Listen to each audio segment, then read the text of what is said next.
Right.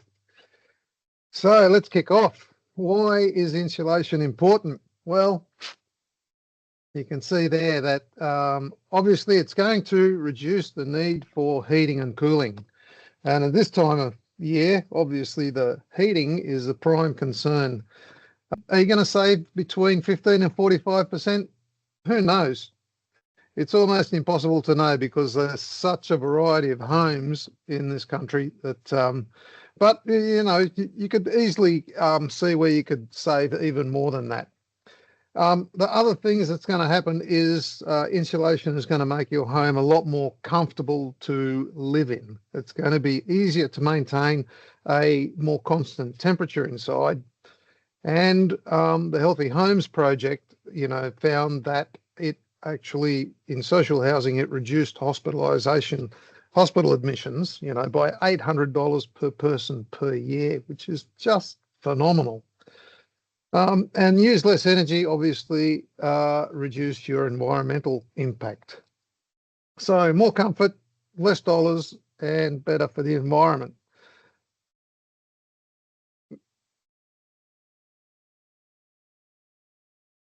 I just wanted to make sure that we're thinking about this in the right way. So thermal efficiency versus energy efficiency, they're two sides of the same coin. You can do stuff on either side is all good. You're going to save money and better for the environment, both sides. The stuff in the left hand on the thermal efficiency side, of course, is what we're going to look at today. You can see roof/ceiling insulation, floor and wall. It's all part of making an existing home more energy efficient. Last time, if you were here, we talked about draft proofing, about controlling ventilation, which was the starting point. And now the second point is the dealing with the insulation. Okay. So where is it in the scheme of things? Well, number one is almost always draft proofing. And then you can see number two, ceiling insulation, 3 underfloor. Of course, that's if you've got a floor on stumps. And then either windows or wall insulation. Should one come before the other? Who knows? It really depends on the individual home, how much glass there is, and of course, budget as well. But we're going to look at ceiling, underfloor, and wall in that order. One of the things that you might want to think about is which one of these homes your own home might tend towards. We've got in the horizontal plane here, we've got low insulation versus high insulation, and in the vertical, we've got uncontrolled ventilation versus draft proof. Okay, so you can see if you've got ventilated and uninsulated, you're in the snowfield effect, and if you're ventilation and insulated, you're leaky. And likewise up here, you're in the tin can, and we're all hoping that you're going to get to the cozy haven, all right, where you're in control of the ventilation and you're well insulated. Now, there are two main kinds of insulation. As you can see, reflective and bulk. Okay, so reflective insulation is anything that's shiny, got shiny surfaces, so that it reflects heat on one side and it emits a small amount of heat on the other side. The thing about reflective insulation is it's got to work in conjunction with still airspace, and often that's fairly difficult to organise in a home. One more thing about reflective insulation is it doesn't have an R value as such. So R value is resistance to heat, which we'll see in a moment. And so reflective insulation does not have an R value in itself. It's actually calculated based upon the system that it's installed in. Okay, so if you want to figure out how much insulation you're going to get by multiple layers of reflective insulation, then it's a thermal engineer who will do that computation based on a formula, I think, that was invented in around 1950s. And so that's how that's done. With bulk insulation, it's anything that's fluffy that holds little pockets of air in it. And so it's mostly the air that's providing the insulation effect, and the bulk insulation really just hides little pockets of air in there. The thing about bulk insulation is it's much easier to deal with, and it's also can be measured. The resistance to heat flow can actually be measured. And so, of course, we just read it off the pack when we buy them, okay? Here's an example of the most common reflective insulation in a house, and that's the sarking under the roofing. Now, it may be sarking, or it may be what we commonly known as a builder's blanket, which is the sarking with some fiberglass insulation bonded to the other side. Either way, it's reflective insulation. It reflects some of the heat back out, and it's meant to emit only a small amount of heat into the roof, 5%. Now, my own roof is like this, and I can tell you that in the summertime, it's a sauna up there, even if we're thinking that it's going to emit only 5% of the heat, it's a lot of heat, nonetheless. There are various other kinds of reflective insulations, pleated foil bats. There used to be concertina foil bats, and there's various reflective rolls, like if we think of the air cell products, they're reflective insulation products that come in a roll, and some of them have little like bubble wrap of air in them. Some of them have a small amount of polyurethane foam between the two aluminium foils. Anyway, there's lots of products like that, but again, we don't know what the effect is unless it's calculated.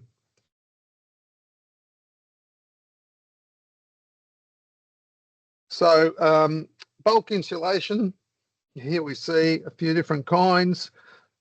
Spray foam, it's not very common here, but it is done sometimes. It's pretty handy in that situation if you've got like if you're making an attic room. So it does add quite a bit of insulation there on the roof if you're doing that. Of course, it does. What you don't see in the picture there is the amazing mess that it makes, and also the fact that you're getting a suntan while you're doing that, because the reaction actually emits quite a lot of heat. In the middle, polyester bats on a ceiling, pretty nice to work with. As you can see, you know, you can get them in various thicknesses, and also at the bottom, fiberglass or glass wool bats. So that's all the same thing. Rock wool is slightly different. Obviously, one's made by from glass, and the rock is actually made from either rock or the output of a slag furnace, or the slag from steel making. But they're fairly unusual now. Most of it's like fiberglass or glass wool. It's the same thing, different way of saying the same thing. Fiberglass bats, they're much cheaper than the polyester, and they do this. They make the same effect, right? So in our form of construction, the most common place to put the ceiling insulation is actually on the ceiling. Hence the name, ceiling insulation. Okay, so most homes have got a flat ceiling, and that actually is the thermal barrier rather than the roof itself. So without an appropriate amount of ceiling insulation, you can't possibly be warm. All right, because let's just think of heating. You know, in the wintertime, of course, the heat rises, and the roof is cold, and so it's a heat sink for your for your heating, right? It's just going to go straight through unless you have effective ceiling insulation. It does have a very quick payback, particularly if you DIY it. And of all the insulation to do, ceiling insulation is one of the easiest to DIY. Depends a bit on your roof, but very often it's pretty easy to do it yourself. Now, a quick word about downlights. Here's a blast from the past. This particular picture depicts the old halogen low voltage downlights, which were energy hungry, not very good lighting, and very often ventilated.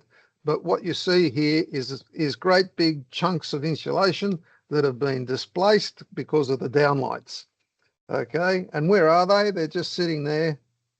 They're just sitting there. And so if you've got downlights and you're going to think about upgrading your ceiling insulation, the first place to go is to replace the downlights. Of course, it used to be that you had to get rid of them and use surface mounted lighting, but now we have what's called IC4 rated LEDs, which are awesome lights. They're not ventilated. And the beauty of those is that you can insulate over them. So in this picture, you would replace those downlights with IC4 rated LED to have better lighting, and then you can put that insulation back where it belongs to make a properly insulated ceiling. If you've got gaps like that in your ceiling, you're going to more than halve the effective amount of, well, the effective R value of the ceiling. By the way, while we're here, just take a look at how thick this insulation is. These joists are normally 90 or 100 mil in height, and the insulation pretty much comes up to the height of the joist. How much is that? Well, a rule of thumb is about 50 millimeters for each R1. So R is resistance to heat flow. So the higher the number, the better, the less energy is going to flow through that system. Now, of course, you've got it's a little bit more complicated than that because the joists are the joists, and you don't want to hide the joists, otherwise people can't traverse on your ceiling and things are going to get a bit nasty up there if you've covered up all the joists. So the one that we just saw was about up to the joists, which is about R2. All right, so if we've got that, if you looked in your roof and you found insulation up to about the joist, then what would you do? What would you upgrade that with? And, you know, it's like you can see R2 to R2.5, well, it's fair, you know. R3.5 to 4.5 is better, okay, but a bit more is good. Anyway, if you had 2 and you put 3.5 on it, or R3 even, well, then you'd end up with pretty much R5, okay? It doesn't quite follow exactly because you're going to, the added weight compresses the bottom one a little bit, but it's minuscule, so let's just call it R5, okay? So yes, you could, if you've got R2 in the previous picture, you could just get yourself R3 and overlay it. It's always important to make sure that the first layer is good to begin with, okay? Make sure that there are no gaps. And if you need to, get some material and infill that.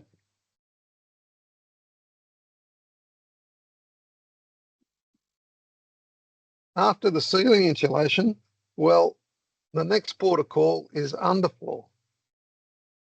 And by the way, you know, just generally, you could think of it as material is 1/3 of the job and the labor to install it is 2/3 of the job. Okay, so so if you can do it yourself, you know, you're going to save a lot of money. So underfloor insulation, why would we do this? You know, it's going to save between 10 and 20% of energy flow, which is not huge in the scheme of things. But of course, the main difference is that it's going to change the temperature of the inside temperature of the actual floor. So it's going to change it from the outside temperature to the inside temperature. We did this for about 17 years. We installed underfloor insulation, as you can see in the picture there. And during that time, not one client ever said that it wasn't great. Okay, not one complained about, oh no, that didn't make any difference. So I promise you that if you do, you know, if you have a floor on stumps, it will make a substantial difference to your comfort. And in fact, in jobs where it spanned a day, because some of them were like 2-day jobs, the client could tell exactly where the insulation finished on the floor, right? Just by walking across the floor. So doing underfloor is really important. Now with ceilings, you can, you know, it's like what material you can use: the glass fiber bats, or you can use the polyester. They're more expensive. They're a bit nicer to work with because they're not itchy, but they both provide the same function. Okay, with underfloor, it's a little bit different because it's pretty hard to hold up fiberglass bats under a floor, and they're pretty hard to trim. You know, it's like if you've got a floor that we can stand up, okay, no problem. But most floors are not like that. Okay, most floors are lying down under the floor, and so trying to trim anything under a floor is really difficult, and trying to handle like strapping or any other kinds of things for holding up things is really difficult. What's easy is roll form polyester, which is what you see there. So I'm just going to say this, right, for underfloor, this in my view is the only thing to do, is roll form polyester. And as you can see in the picture there, it's stapled to the lower edge of the joists. What does that do? That holds the polyester firmly and flat against the floor, which is exactly what you need. It's the structure of the polyester, with the way it's manufactured, which enables it to be stapled. There are some fiberglass bats that are held up with clips. The bats are quite firm and they're held up with little clips. Again, you know, the joist spacing in a floor is variable, and so trying to trim the length of a bat under a floor is really pretty hard going. Whereas with the polyester, if the joist spacing is not good, you can just turn and tear it and just keep going. So it's a really good process, and as you can see, it's not damaged by water, not attractive to rodents.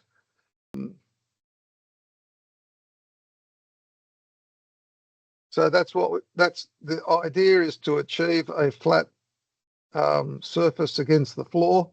And if you do that, you're going to get a really awesome result. 2.5 is about the right thickness for doing this. If you have much thicker than that, you know, it's going to be really hard to staple it into the joists. And if you have less than that, well, why have less? You know, because like most of the job is actually the installation rather than the material.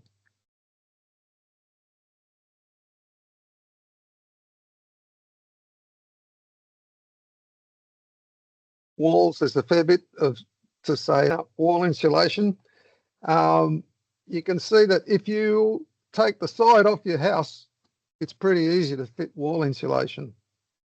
And by the way, if we look at this, pretty sure that this is polyester wall insulation, but I really don't suggest that that's a good practice. And the reason is because we tend to hang things on walls or fix things to walls. And the polyester is not good for drilling or screwing into, because anything that penetrates the wall that rotates tends to wind up the fibers in the polyester. And then it's pretty hard to get it out, okay? So wall insulation is really a good situation for glass fiber bats rather than polyester, because they don't exhibit that problem.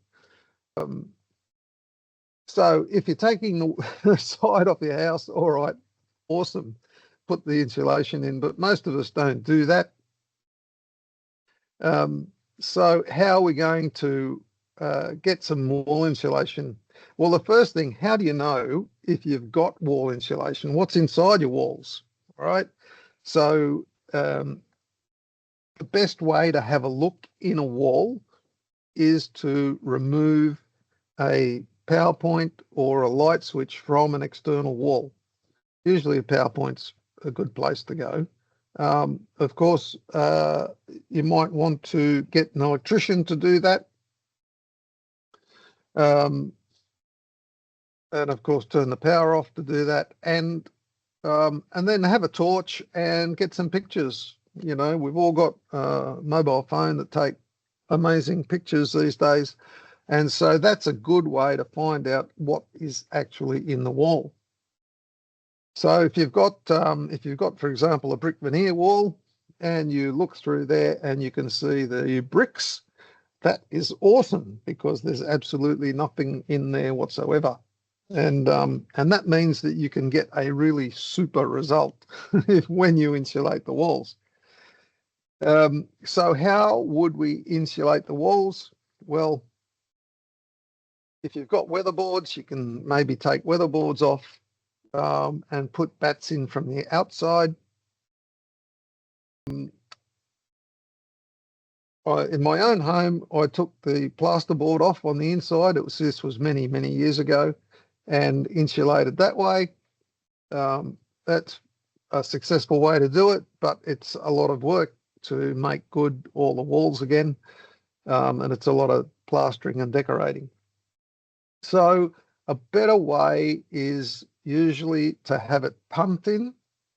So there's a couple of companies that have pumps in trucks for doing this, and the stuff that they pump in is Knauf Superfill, it's called. So Knauf is a company that makes the earth wool glass fiber products. By the way, not wool from the earth, just in case you're wondering, glass fiber products. And the Superfill is made specifically for this purpose, for retrofitting wall insulation. And it's been used in the UK for a long, long time. But it's still reasonably new here. So how would they get it in there? Well, if your roof has tiles over brick veneer wall, then the hose can be put down the wall cavity and fill up that way. It depends a little bit if you've got a house wrap on the studs or not. Another way is if you've got weatherboards, they can drill through the weatherboards. So there's a row of holes made about halfway up the wall and a row of holes made at the top of the wall, and then they pump in through these holes, fill the holes with some kind of wood filler, and then afterwards it's usually up to the householder to get that sanded off and repainted. It can also be done on the inside via holes in the plasterboard. Again, there's, like repairs have to be made and reading done there. So you can see that the walls are a bit of a bigger job to do, although in most cases, it's not a DIY process, right? Is what I'm saying. If it's another way to do it is that they can drill through the bricks on the outside, but it is a 25 mil hole, and so it does take out a little bit of the corner of the bricks. They pump in that way, and then they mortar up the hole. Okay, so if you look at the wall in general, you probably won't see it after a while, but if you look carefully, you'll see where all the holes were.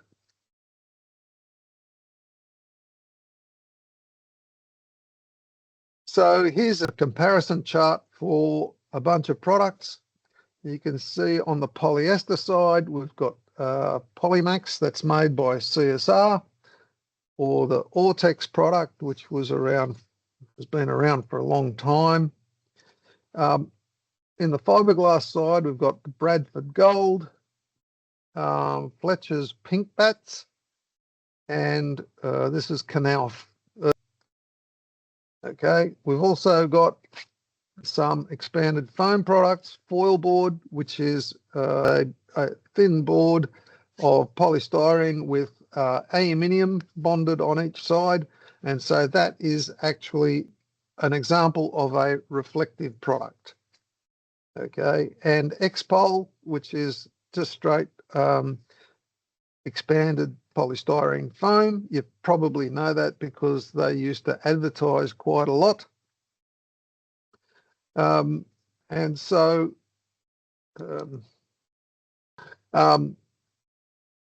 yeah, and so it's pretty straightforward.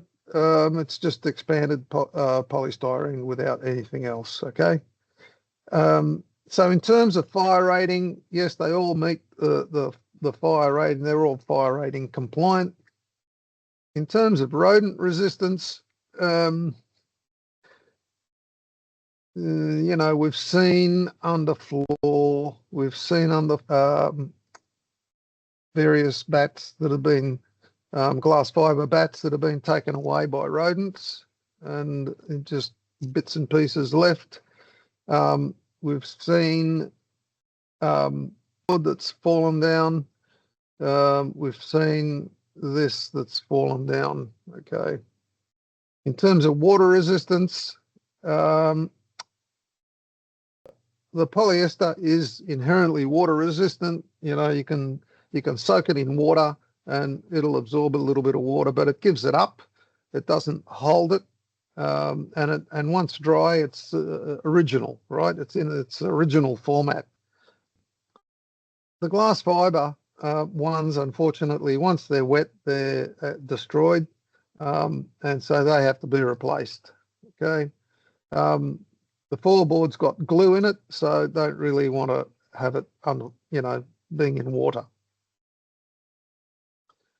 In terms of what binds these things together, so the polyester is fibers are melted together in an oven, so there's no glue as such. The glass fiber are tiny little bits of glass that are glued together, and the foil board is also, the foil is actually glued onto the styrene board.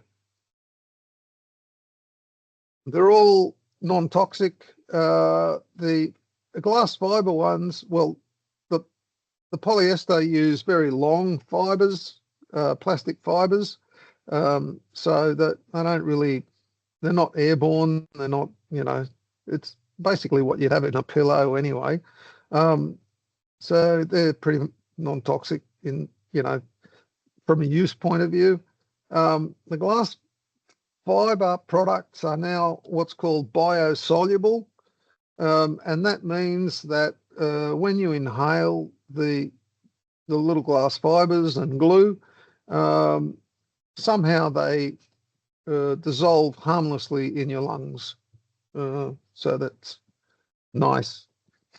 And the expanded foam products are just fine. There's nothing untoward there. In terms of itchiness, yeah, the polyester is not itchy at all. The fiberglass, yep, The earth wool is considered to be a bit less itchy than the other ones, but it's still glass fiber after all. In terms of recycled materials, pretty interesting. So the polyester has got about 80% recycled bottles that are spun into fibers. And the other 20% is what's called virgin fibers, and they're the low melt ones that actually bind it all together when it goes through the oven. The glass fiber, it's pretty good for them because they can use bottles basically to, they melt the glass and then it's spun into tiny little fibers, right, and gathered up and glued together. So that's a pretty good story too. Expanded polystyrene, well, no, it's chemicals. It's just, it's just chemicals. Yep.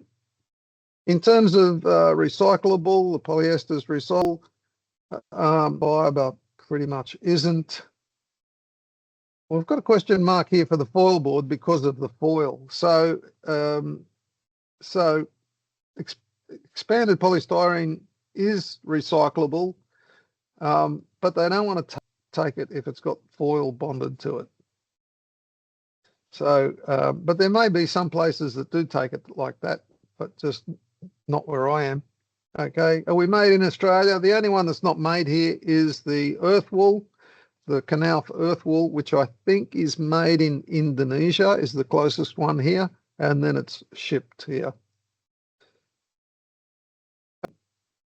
So are these good for ceilings? Yes. Mostly all this stuff is good for doing your ceiling with. Foil board, it's a very specific issue. Probably it's not for most ceilings, right? It's very specific reason for using that. Can you use it for walls? Yes, you can use all these for walls. But as I said before, I really suggest glass fiber bats for walls and polyester for underfloors, right? There are ways to use these other ones, the glass fiber underfloor, but it's really unpleasant and more difficult. You're using bats for a start instead of long rolls, which means you're going back and forwards a lot more under a floor, and it's really unpleasant. Okay. Using any kind of rigid board under a floor is inherently difficult. For a start, it's probably not going to fit through the little hatch that you've got access to the underfloor.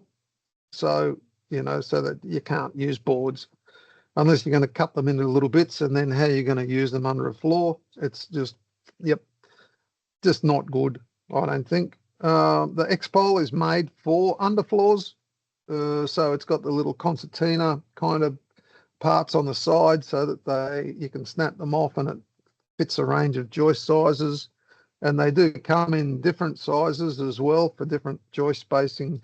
But interestingly, it's the R value of the X-Pole stamp is only 1.4, whereas if you're using the polyester, generally they're 2.5. Okay, and about the same price. So, okay. So I think that's where it's at. So for ceiling insulation, if you want it to be a bit more, if you're doing it yourself and you want it to be a bit more pleasant, you might want to pay for the polyester. Otherwise, just stick with the glass fibers. For walls, I think stick with the glass fibers, and for underfloor, stick with the roll format polyester. I hope that's a useful grid to be looking at.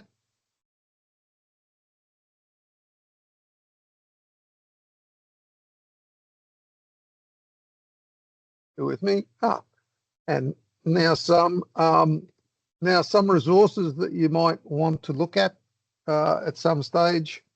So ICAN, an insulation handbook, is really it's an industry organization. It's basically the glass fiber industry. That's them having a get together. but they do have the insulation handbook that's quite good. We've got a YouTube channel, which obviously is totally free, and you can find a fair bit of stuff about both ceilings and underfloors there. There's lots of blogs. I don't know where to start, which is a pretty good place to start. And also, I commend to you the Eco Masterclass, especially like if you're thinking about underfloor or ceilings. There's free classes basically there. So, and the underfloor one goes through all manner of other things that you might use and the, you know, and why you might want to settle on what we actually use, right? So I think at that stage, I'd open up for questions.